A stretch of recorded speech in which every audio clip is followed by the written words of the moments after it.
गोरखपुर अभिव्यक्ति संस्था नए कवियों के लिए अच्छा अवसर। अभिव्यक्ति साहित्यिक सांस्कृतिक संस्था की दूसरी विचार गोष्ठी एवं काव्य गोष्ठी आज अपराह्न संस्था के मुख्यालय प्रतापनगर टीचर्स कॉलोनी रुस्तमपुर गोरखपुर के नायक अकेडमी पर संपन्न हुई।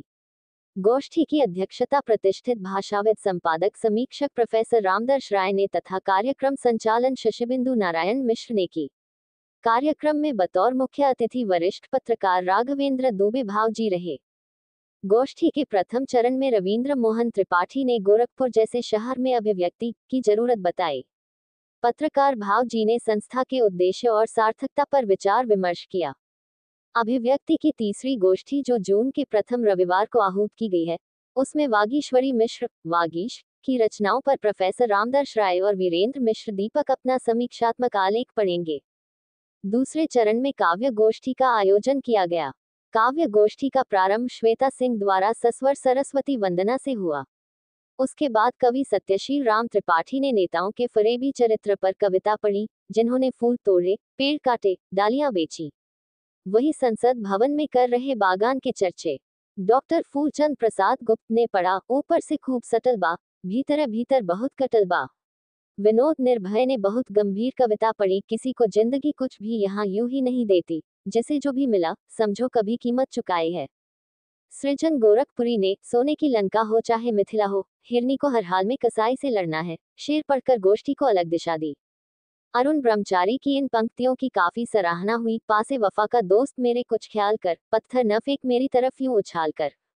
राम सुधार सिंह सैंथवार ने गांव के प्रति सबकी उदासीनता का यथार्थ चित्रण किया। दौरा पर टहरे सियार, भइल घरवा बेगों से औजाड़।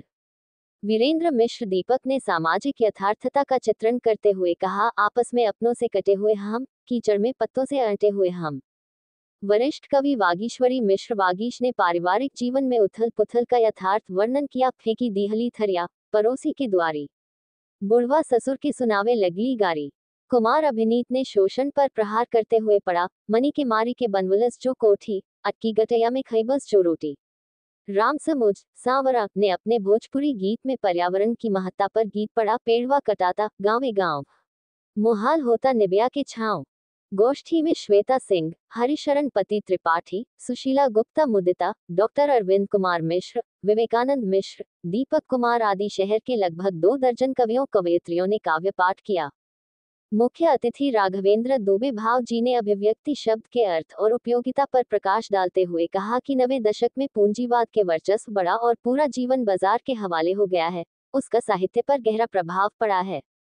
अपने अध्यक्षीय उद्बोधन में प्रोफेसर रामदर्श राय ने कहा कि अभिव्यक्ति नामक साहित्यिक संस्था बड़ा उद्देश्य लेकर चल रही है और अनेकानेक अच्छे और नए कवियों को मंच देकर पुनीत कार्य किया है। अभिव्यक्ति ने जो अनगढ़ाई ली है, उससे रचनाकारों विशेषकर कवियों को अच्छा अवसर मिलेगा। यहाँ आना और एकदम नए कवियों को सुनकर काफी संतोष हुआ है कि उनके द्वारा काफी अच्छा लिखा जा रहा है। गोरखपुर से EN दिल्ली की एक्सक्लूसिव रिपोर्ट।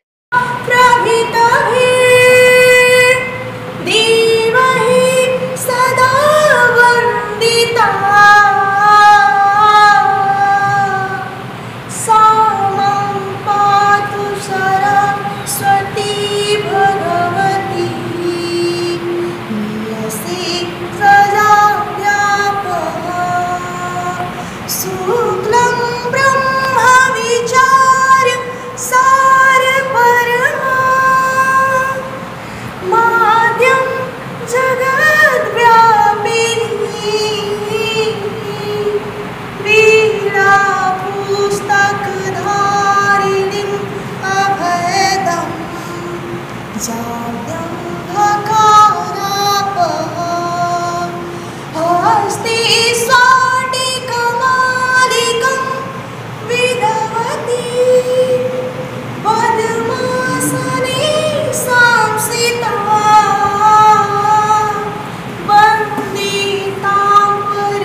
बादल ने भी तान ली पानी की पिस्तौल। बादल ने भी तान ली पानी की पिस्तौल। उधर रंग था राख सा, उधर रंग था राख सा, पानी इधर उदास। उधर रंग था राख सा, पानी इधर उदास। दोनों मिल रचने लगे रंगों का मधमास। पानी ने पानी दिया, पानी ने पानी दिया, दिया रंग ने रंग। पानी ने पानी दिया, दिया रंग ने। ज़्यादातर महिलाओं पे चलते हैं कि तो कितनी संघर्ष मैं कहना चाहती हूँ। थोड़ा इधर मेरी कविता है हम लोग से बात करिए। खुलकर उड़ने दो सपनों से जुड़ने, खुलकर उड़ने दो सपनों से जुड़ने दो।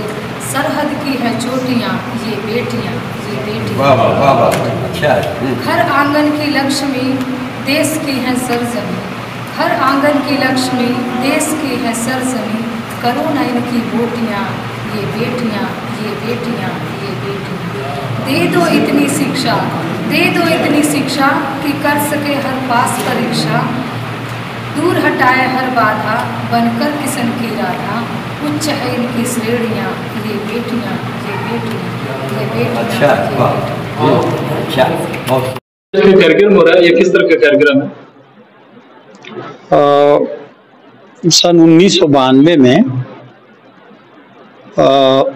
साहित्यिक, सांस्कृतिक, सामाजिक संस्था अभिव्यक्ति का गठन हुआ था और गठन के समय देश के जाने माने साहित्यकार डॉक्टर रामदरस मिश्र दिल्ली यूनिवर्सिटी, जो वर्तमान में कृतकाय वहाँ के प्रोफेसर हेड हैं, उनके ही नेतृत्व में, उनके आशीर्वाद से हुआ था महाराणा प्रताप कॉलेज के बलरामपुर सभागार में। और 4-5 वर्षों तक ये संस्था लगातार चलती रही। बीच में कुछ व्यवधान आया और उसी व्यवधान के नाते जो है थोड़ा अवरोध पड़ा था। लेकिन इसी वर्ष वसंत पंचमी के दिन 14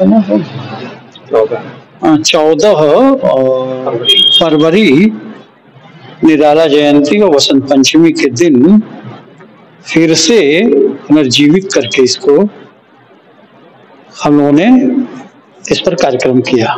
बहुत ही अच्छा और बहुत उत्साहवर्धक कार्यक्रम हुआ, जिसमें कम से कम 20 साहित्यकारों ने, इस अंचल के जो प्रमुख लोग थे उन लोगों के सानिध्य में ये जो कार्यालय है प्रताप नगर टीचर्स कॉलोनी, यहाँ शुरू किया गया। और अब आज के दिन जो है ये दूसरी गोष्ठी है, जो साहित्यिक परिचर्चा के बाद गोष्ठी होनी है हर 2 महीने के अंतराल पर, और महीने के प्रथम रविवार को ये गोष्ठी होनी है। हम सब, जिसमें अभी वो साथी आ भी रहे होंगे, 2 बजे गोष्ठी का समय रखा हुआ है, तो 10-5 मिनट इधर वो प्रतीक्षा करने के बाद गोष्ठी शुरू हो जाएगी। संस्था के अध्यक्ष के रूप में, फाउंडर प्रेसिडेंट के रूप में, संस्थापक अध्यक्ष जिसको कहते हैं, मैं डॉक्टर जयप्रकाश नारायण नायक, और हमारे मित्र हमारे बगल में खड़े हैं संस्था के महासचिव श्री शशिवेंद्र नारायण मिश्र जी उपस्थित हैं। बाकी गतिविधियों का के बाद जो है, जब ये कार्यक्रम गोष्ठी हो जाती है तो हम लोग जो है प्रिंट मीडिया में और इलेक्ट्रॉनिक मीडिया में कवरेज के लिए भी लोग आते हैं, और यहाँ से फिर जाता है, अगले दिनों हो जाएगा। संस्था के उद्देश्यों के बारे में और भी जो विशद जानकारी है वो आप मिश्रा जी से प्राप्त कर सकते हैं। उद्देश्य अभिव्यक्ति शब्द से ही लग रहा है कि अभिव्यक्ति केवल शब्दाभिव्यक्ति भर नहीं है। मुक्तिबोध के शब्दों में अगर हम कहें, उनकी एक कविता है अंधेरे में, तो आगे वो कहते हैं कि खोजता हूँ, क्रिया वो लगाते हैं, तो अभिव्यक्ति खोजता हूँ। तो उसी की सार्थकता, शहर में अनेक संस्थाएं काम कर रही हैं, लेकिन देखा गया कि कम संस्थाएं जो हैं उसकी सार्थकता प्रमाणित करती हैं साहित्यिक सांस्कृतिक संस्थाओं कार्यक्रमों की। तो यह है कि अभिव्यक्ति केवल शब्दाभिव्यक्ति भर न रहे और सचमुच में दिखे कार्य रूप में। और इसका उद्देश्य यह है कि जैसे 1 महीने के अंतराल पर अध्यक्ष जी ने बताया कार्यक्रम होता है और उसमें किसी एक रचनाकार का चयन किया जाता है, उसकी रचनाओं पर परिचर्चा होती है, उसके बाद काव्य गोष्ठी होती है। और उद्देश्य यह है कि साल भर बीतने के बाद अगले वर्ष में फरवरी में एक वार्षिकी का प्रकाशन होगा, जो भी रचनाएं पढ़ी जाती हैं, जो भी रचनाएं पढ़ी जा रही हैं। और जो नए रचनाकार हैं उनको एक अच्छा बेहतर मंच देने का भी उद्देश्य है कि कई नए रचनाकार अच्छा लिख रहे हैं लेकिन ये कुछ सामने नहीं आ पा रहे हैं, उनकी तलाश की गई है, वो गुमनाम है, तो उनको बेहतर मंच देना, उनको सामने लाना, उनका उत्साहवर्धन करना भी एक उद्देश्य है। ये हम लोगों का उद्देश्य है। ये कब से चल रहा है कार्यक्रम? अब है तो आपने बताया कि इसका 1992 में डॉक्टर रामदर्श मिश्र और उनका बीज वक्तव्य आज भी याद है कि अनुभव का उधार नहीं लिया जाता। तो एक अलग तरह का हम लोग एक प्रयास कर रहे हैं कि मानदंड स्थापित हो एक साहित्यिक सांस्कृतिक संस्था के रूप में। आप देखते हैं कि आज से 125 साल पहले सरस्वती पत्रिका निकलती थी, एक संस्था थी। आज भी उससे आगे की यात्रा नहीं कर पाए साहित्यकार।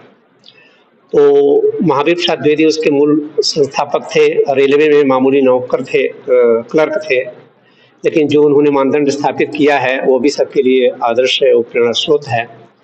तो एक शहर में, गोरखपुर शहर में है, इसी शहर में एक स्वदेश पत्रिका निकलती थी। डॉक्टर दशरथ प्रसाद द्विवेदी बड़े पत्रकार माने जाते थे, वो रेलवे के इधर जो है उनका जानकारी होगी। तो हम लोग का ये उद्देश्य यही है, ईमानदारी से, और संस्थाएं चल नहीं पाती हैं और लोग कटने लगते हैं। ये कारण ये होता है कि व्यक्ति जो संस्था को निर्मित करता है या जुड़े रहता है तो आत्ममुग्धता का शिकार होने लगता है।